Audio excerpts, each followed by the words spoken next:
ሰላም ሰላም ተኸታተልቲ መዳ ፎሬክስ አካዳሚ ከመይ ኣለኹም? ኣብ ዘለኹም ሰላም እናተመነኹ ከም ኩሉ ግዜ ሰሙናዊ ፎሬክስ ማርኬት ኣናሊሲስ ሒዘ መፅእ ኣለኹ። ክሳብ መወዳእታ ድማ ምክትታልኩም ብኣኽብሮት ይዕድም። ቅድሚ ናብ ቴክኒካል ምሕላፍና ኩሉ ግዜ ከምቲ ንፈልጦ ማርኬት በቶም ሰለስተ ይዕኑድ ፋንዳሜንታል ቴክኒካል ከምኡውን ሰንቲሜንታል ዝቆመ እዩ። ስለዚ ቅድሚ ናብ ቴክኒካሊ ምሕላፍና ፋንዳሜንታል እንታይ ይመስል ኣሎ ንማርኬት ክፀሉ ዝኽእል ኣብ ሰሙን እንታይ ኒውስ ኣለና ንዕኡ ክንድስሲና እሞ ድሕሪኡ ድማ ብሓደ ናብቲ ቴክኒካል ቻርት ክንኣቱ ኢና። ነዚ ዝመፅእ ዘሎ ሰሙን ሶኒ ሶሉስ ብዙሕ ዝኾነ ኒውስ የብልናን። ብድሕሪኡ ግን ኣብ ረቡዕ ማለት ዕለት 12 ኣዝዩ ኣገዳሲ ኒውስ ኣለና። ንሱ ድማ እቲ ሲፒአይ ወይ ኮንሱመር ፕራይስ ኢንዴክስ ዝበሃል ኣት ደ ሴም ታይም ድማ ምሸት ሰዓት 7 ናይ ዩኤስ ኢንተረስት ሬት ዳታ ሪሊዝ ዝኾነሉ ማለት እዩ። ቨሪ ቨሪ ኢምፖርታንት ዝኾነ ብድሕሪኡ እውን እቲ ኤፍኦኤምሲ ፕሬስ ኮንፈረንስ ዝበሃል ወይ ድማ እቶም ፌደራል ኦፐን ማርኬት ኮሚቴ ዝበሃሉ ብዛዕባ እቲ ኢንተረስት ሬት ወይ ዘጉድልዎ ወይ ዝውስኽዎ እንታይ ኸቲ ብድሕሪኡ ዝመፅእ ፕላን ዲስካስ ዝገብርሉ ሰዓታት እዩ ማለት። ስለዚ እዚያ ናይ ረቡዕ ዘሎ ኣዝዩ ንማርኬት ሓደ ክሊር ዝኾነ ዳይሬክሽን ክትሕዝ ትኽእል ናይ ኒውስ መዓልቲ ኣለና ማለት እዩ። ካብኡ ቀፂልና ኣብ ናይ ሓሙስ እንድሕር መፂና እውን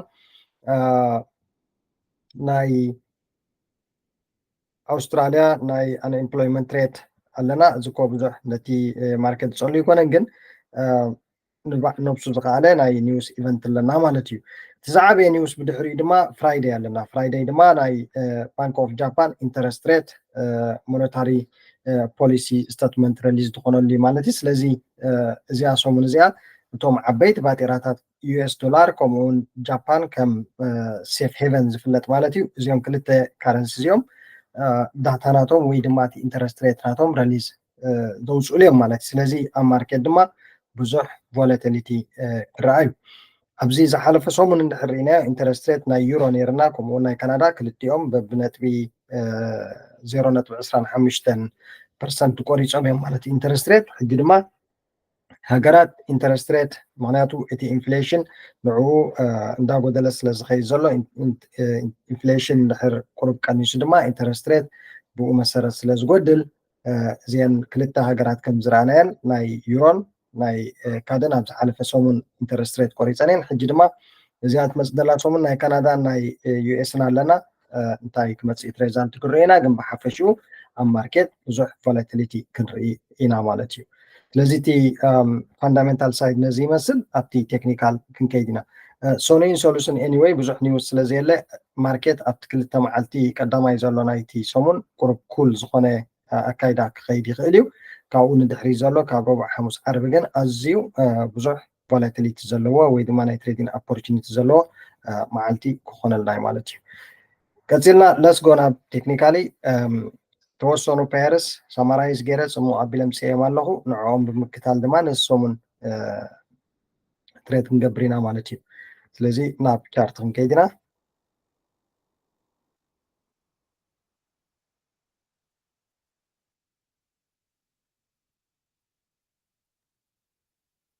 ኦኬ ኣብ ቻርት ምስ መፃና እቲ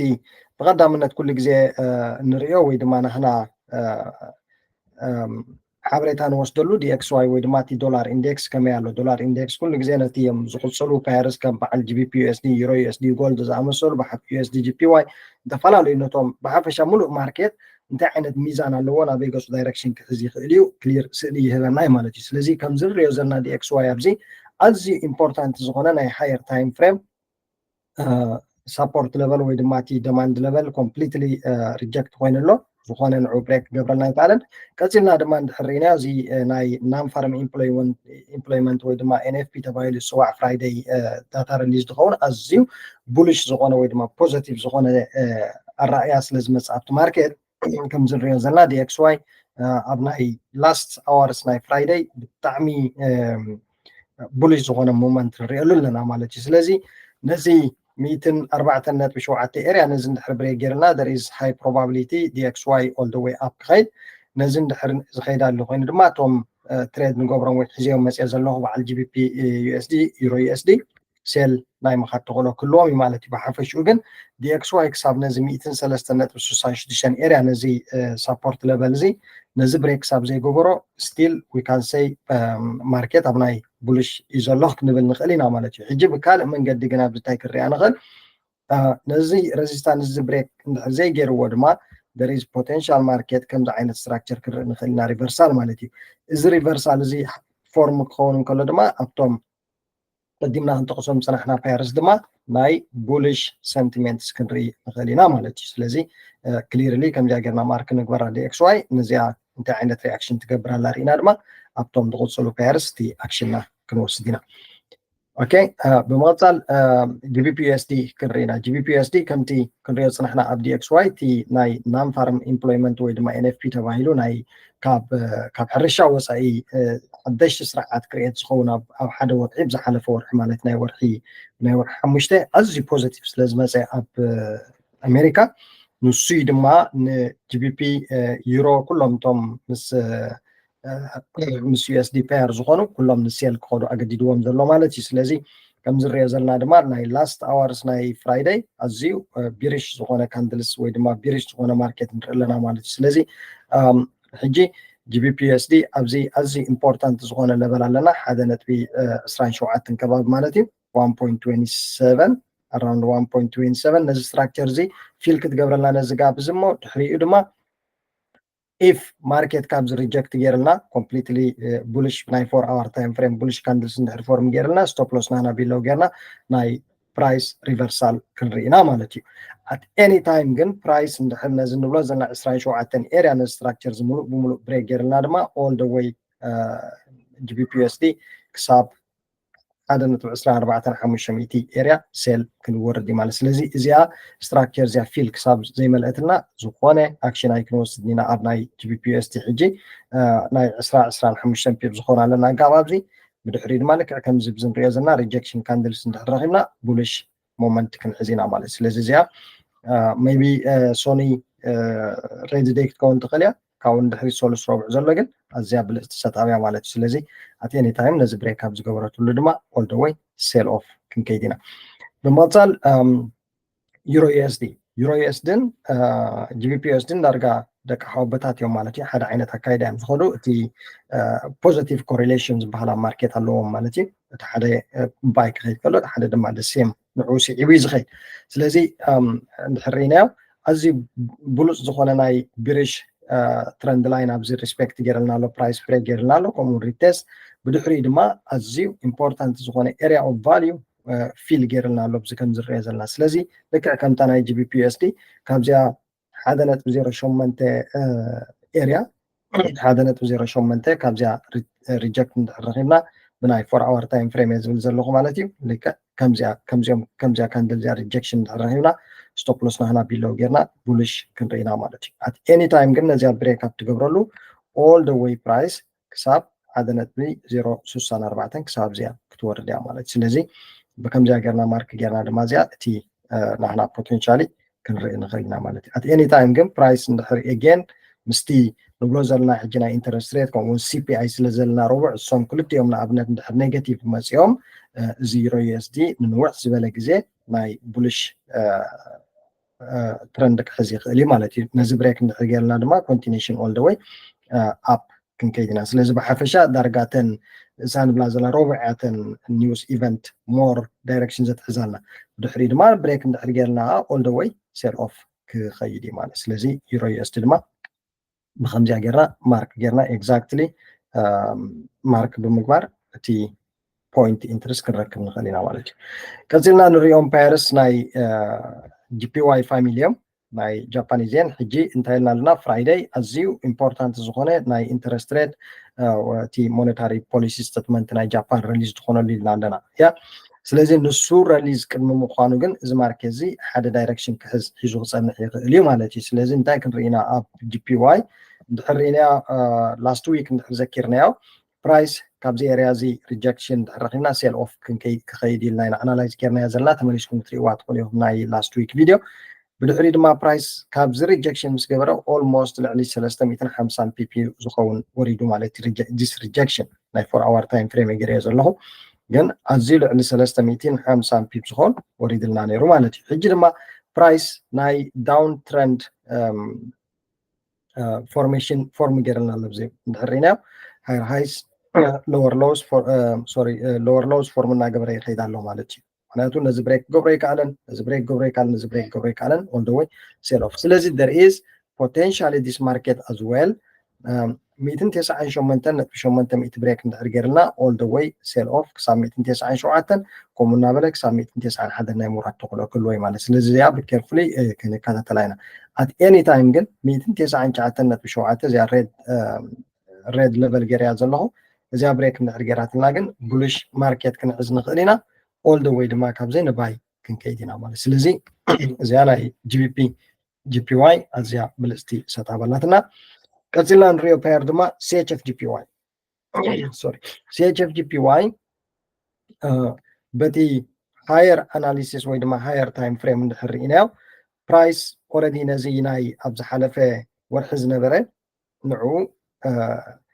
ሜቲጌት ገይርልና ኣሎ እንድሕር ርኢናዮ ኣብዚ ስትሬት ኣወይ መፅኡ ፕራይስ ነዚ ሪጀክት ገይርልና ኣሎ ሕጂ ድማ ኣብዚ ዝኾነ ናይ ሪጀክሽን ካንድል ፎርም ኣይገበረልናን ኣሎ we have to wait ማለት እዩ ዋላ እውን ኦቨርኦል ብናይ ኦል ታይም ሃይ እንድሕር ጌርናዮ ዊክሊ ታይም ፍሬም ዝማርኬት እዚ there is ዳታ ክትሓዝ ናይ CHF ካብ ዝጅምረሉ 2002 ማለት እዩ ካብኡ ክሳብ ሕጂ እቲ the highest level በፂሕዎ ዘሎ ናይዚ ኦል ታይም ማለት እዩ ሶ ኣብ ናይ 4 hour ታይም ፍሬም እንድሕር ድሮፕ ጌርና እንድሕር ኣውሪድናያ ድማ ፕራይስ ነዚ ንብሎ ዘለና ናይ ዝሓለፈ ሂስትሪ ንዕኡ ሜቲጌት ገይርልና ኣሎ ንዕኡ ሜቲጌት ምስ ገበረልና ድማ ኣብዚ እንታይ ፎርም ገይርልና ኣሎ እንድሕር ርኢናዮ ማግኒፋይ ገበራ እዚኣ 4 hour ታይም ፍሬም ቢዩቲፉል ማርኬት አኩሚሌሽን ፎርም ገይርልና ኣሎ ስለዚ at any given time እዚኣ ማርኬት እዚኣ ነዚ ትረንድ ላይን እዝን ነዚ ዞን እዝን ብሬክ ኣፕ ትገብረሉ ሴል ናይ ምኻድ ተኽእሎ ዝለዓለ ክህልዋ እዩ ማለት እዩ ፕራይስ ነዚ ብሬክ ገይሩ ሪቴስት ዚ ስትራክቸር ብሓፈሻ 174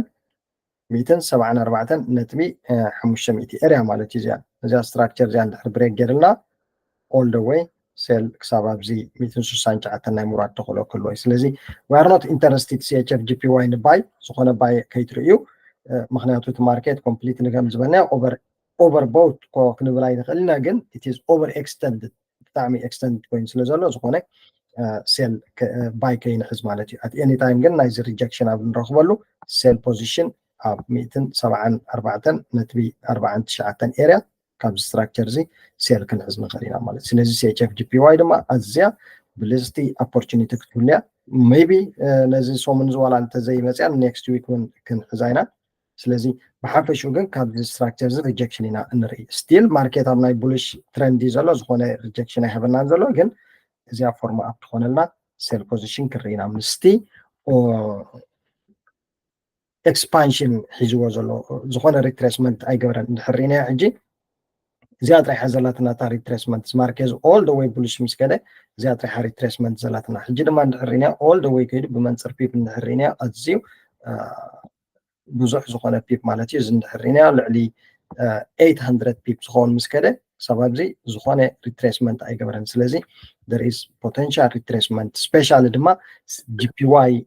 ናይ ኢንተረስት ሬት ናቱ እንድሕር ፖዚቲቭ መፅኡ ማለት እዩ ስለዚ እዚኣ ማርኬት እዚኣ ኣዝያ ብልፅትላትና ፋይናሊ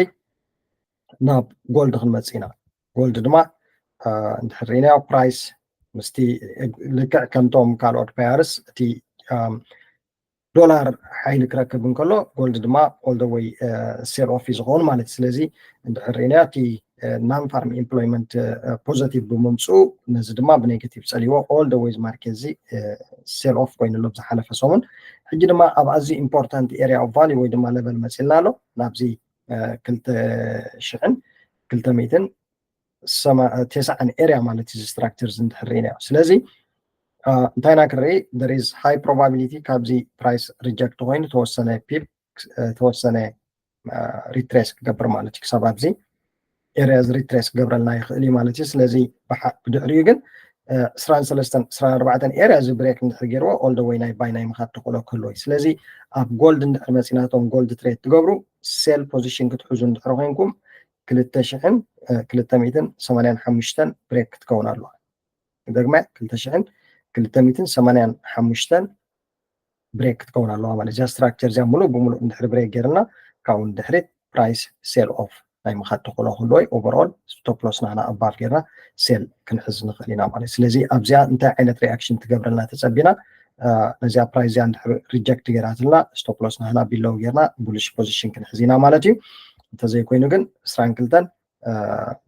85.5 ከባቢታት ማለት እዚኣ ስትራክቸር እዚኣ ብሬክ እንድሕር ጌርና ኸ ሴል ክንሕዝ ኢና ንንውሕ ዝበለ ክሳብ ታርጌትና ናብ 2155 ኤርያ ናብዚ ስትራክቸር እዚ ማለት እዩ ብላይፍት ዘሎ ክሳብ ኣብዚ ታርጌትና ክንገብር ኢና ማለት እዩ ያ ሶ ንሎም መዓልቲ ሕዝየን መፅአ ዝነበርኩ ጂቢፒ ዩኤስዲ ዩሮ ዩኤስዲ ጂቢፒ ጂፒዋይ ሲኤችኤፍ ጂፒዋይ ጎልድ እዚአን 5 ፓየርስን I hope ድማ ነዚ ዝመፅእ ዘሎ ሰሙን ኣዝዩ ብሉፅ ናይ ትሬዲንግ ሰሙን ክኾነልና ማለት እዩ ኣብ መወዳእታ ስለምክትታልኩም ደጊመ የመስግን ምናልባት ኣብ ናትና ላይቭ ሴሽን ክትሳተፉ እንድሕር ትደልዩ ኮይንኩም ኣብ ዋትሳፕ ናምበር ስለ ዘሎ ፅሕፍለይ ትኽእሉ ኢኹም ሰሙን ሙሉእ ላይቭ ትሬዲንግ ከምኡውን ላይቭ ኤዱኬሽን ስለ ዘለና ጆይን ጌርኩም ክትሓብሩና ትኽእሉ ኢኹም ደጊመ ምክትታልኩም ኣዝየ የመስግን كنت كل جزء حاجة سكومن متابعكم أنا يفعليني لايك سبسكرايب ناقبركم دما أب كلنا خلاص شير نقبره سناي كلام سنبت. تشاو.